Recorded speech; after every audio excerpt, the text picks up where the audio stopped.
We are here in the evergreen state of Washington in the USA. With a local planet guide at my disposal, I'm ready to see what this city has to offer. First up, 2 nights of couch surfing in the beautiful Seattle with none other than my host, Alex. After watching the sunset over the city from his awesome rooftop, we headed downtown to CenturyLink Field to see the Seattle Sounders and Real Salt Lake. That is after visiting a typical American sports bar. Getting rained on with confetti was all part of the soccer experience, despite the tie in the game. That's all. Oh my goodness. Hello, that's all we got tonight. That was a finish. However, the next match will be much more promising for y'all. Yeah. So welcome to Seattle again. Glad you could be here. On day 2, I ventured down to Pike's Place Market, a wonderfully local experience. It's famous for many things, not least its eye-poppingly fresh fruits and vegetables and seafood, and of course, what's deemed the US's best clam chowder, and a scum wall. If you feel like walking off your lunch, Discovery Park is the place to do it, with views of the state's highest mountain, Rainier. Running a little low on energy? Get your coffee fix at the first Starbucks. That's not all Seattle is the birthplace of. Who could forget Microsoft and our much-loved department store, Nordstrom? Now, Alex hadn't been a Seattleite all his life. He'd grown up in Oklahoma, in one of the most tornado-prone places in the world, and I was curious to hear about his experiences. Tornadoes suck. They kill people. They're not fun. They're not friendly. You can try to avoid them as much as you want to, but you're never really going to avoid them. You think you will, and all of a sudden they'll take a curve. Boom! Turn down that street, and then they hit your house. You know tornado chasers can take tourists out on their adventures? On day 3, I said goodbye to Washington and hello, Oregon. Here in Portland, Nick and I began our 9-day road trip together. But first, we enjoyed the city, home of Matt Groening's Simpsons, and much-loved food truck culture where you can indulge in whatever global cuisine tickles your fancy. Couch surfing once again, our host Paul decided we had to see the famous Multnomah Falls, just east of the city. At 191 meters tall, they are the 4th highest waterfalls in the world, after those in Venezuela, Yosemite, and Yellowstone National Parks. Now, don't forget a visit to the famous Voodoo Donut store here in Portland with its eclectic decor and iconic pink boxes. Donuts aren't usually my food of choice, but with over 100 varieties from a vegan selection to caramel and Oreo goodness, who could resist? Park hopping down the East Coast, we stopped up at Oregon Dunes State Park to run free and have a stretch and a lie down. After gulping down a glass of red that was topped to the rim and a hearty dinner at this roadside diner, we were almost at Crater Lake National Park. The next morning, this is what we woke up to: a foot of snow and minus temperatures. Who would have thought we'd be driving through a blizzard with little visibility? Crater Lake is Oregon's sole national park and receives some of the highest snowfalls in North America. It's the deepest lake in the US and is known for its deep blue, pure waters, which were rudely obscured by snowfall. How very disappointing. California was a lot more welcoming. The Redwood National Park is a must-see and is home to some of the oldest trees in the world.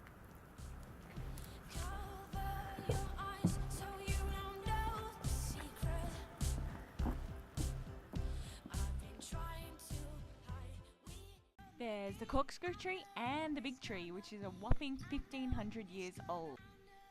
Heading further south down the 101, Avenue of the Giants is a beautiful drive with redwoods towering over the road. Very touristic, but we couldn't resist a drive through a tree in Myers Flat. If you thought the big tree was old, this tree is double the age.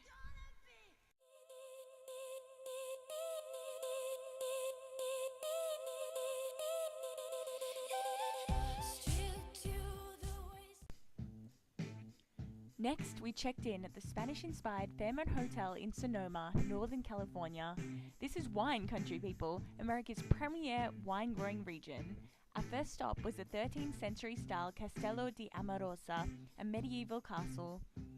Then, taking a cable car up to Sterling Vineyard with views over the beautiful countryside, Robin promised we'd taste our fair share of vino. Pinot Gris, Chardonnay, Sablons, cheers! What better to couple a visit than to enjoy lunch in the gardens with delicious fresh produce at Vittorio Santui. More casual and less commercial than Napa, Sonoma is home to 70 wineries.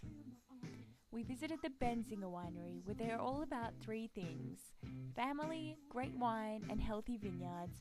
But the best part about Benzinger is that they are a biodynamic winery and use organic and sustainable farming methods. And who could miss a visit to the oldest commercial vineyard in the region, Buena Vista? From wine country to mountain country, Yosemite National Park is found within the Sierra Nevada region, northeast of San Francisco. We had 2 whole days to explore the area and based ourselves at the HI Yosemite Bug. Summer tourists flock here for the majestic wildflower meadows and thundering waterfalls.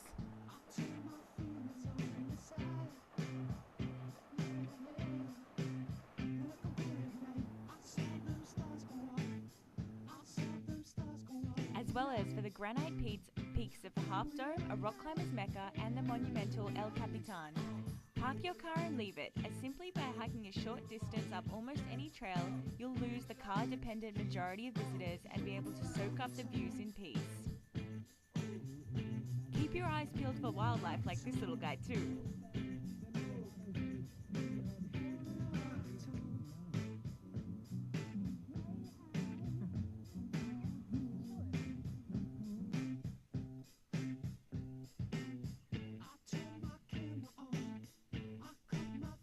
Take a drive along what's considered one of the most scenic drives in the world. Not sure I agree with that one.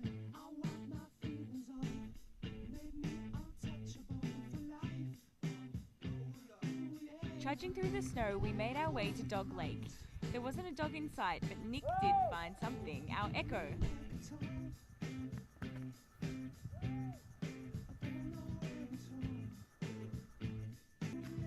If you're into photography, make sure you check out the Ansel Adams Gallery. Nick picked up a beautiful original. Our last stop was the hilly San Francisco, California. Nick's friend Scott's household had a unique gardening style, but it was a great place to begin celebrating Halloween and to get decked out in our costumes and have a drink before continuing on to the bars and a house party. We checked out McSweeney's publishing headquarters and then headed to find a lookout for a stunning view of the city, Golden Gate Bridge, and the coastline. While Nick flew back to Canada at this point, I had a little more time to enjoy the city. Fisherman's Wharf and the Sea Lions on Pier 39.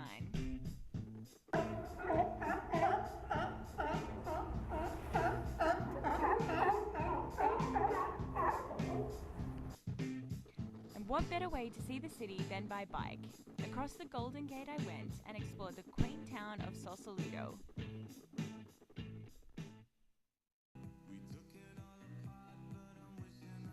Then it was past the mansions to Golden Gate Park, and who could miss the painted ladies at Alamo Square?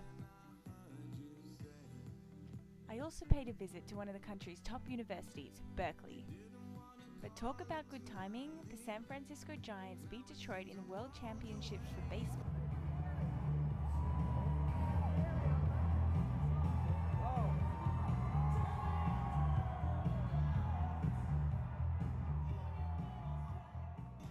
From San Francisco, I was going solo to Las Vegas, Nevada.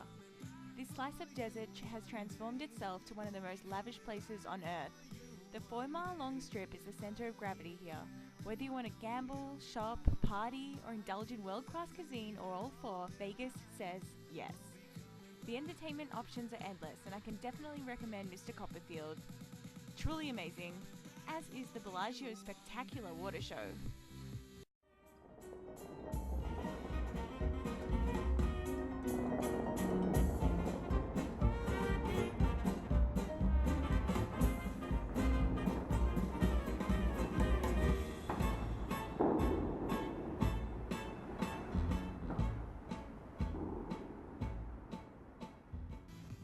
Hoover Dam and the Grand Canyon are totally doable day trips from Vegas. Stop at the famous Route 66 and then become captivated by the sheer immensity of this canyon, with its rugged plateaus and shadowed ridges.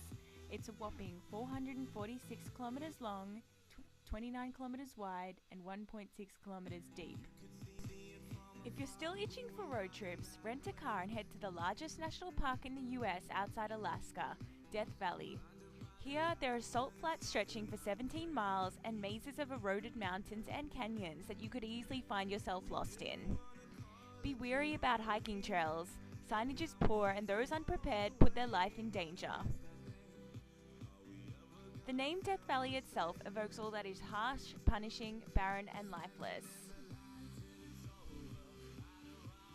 After checking out the sand dunes, scramble along the smooth marble walls of Mosaic Canyon. Then buckle up for the rocky drive and head to Badwater, the lowest point in North America at 86 meters below sea level. This is the hottest, driest, and lowest national park on the continent.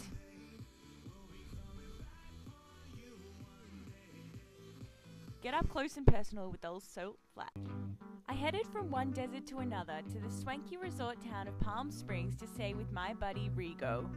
Today this city is a mix of retirees and gays. When you're not relaxing by the pool at the hip Ace Hotel, you can explore the Indian Canyon Reserve. Hidden away, this is a true local spot, and with its palm trees and oases, it's the perfect place to cool off amongst all the beautiful nature and take a break after all those rounds of golf. Now don't tell the natives, but we're on a mission to retreat from these palms. Climbing up Nor Lassoing was the way to go, but we did manage to salvage a small sample for an energy boost. If you've got your hiking shoes on, check out the Pacific Crest Trail that runs from Mexico to Canada and have a read of the proverbs along the way. Now, an hour from Palm Springs lies the famous Joshua Tree National Park in the Mojave Desert. Tourists flock here to see these jade trees that have grown in all sorts of directions. Epic White Rocks is a mecca for climbers. With these huge monstrosities of all shapes and sizes, you can have a lot of fun scrambling up, over and through. Watch your step and get up there to enjoy views over this unique landscape.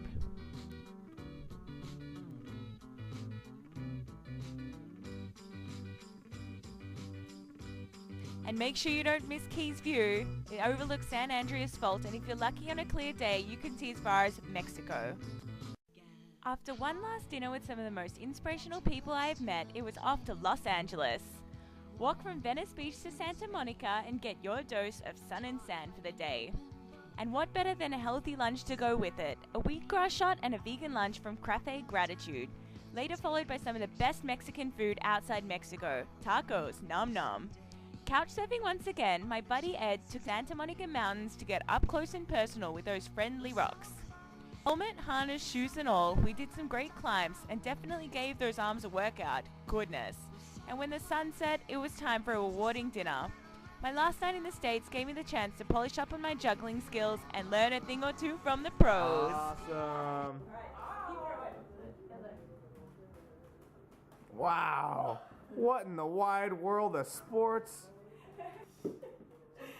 He's juggling 3 objects.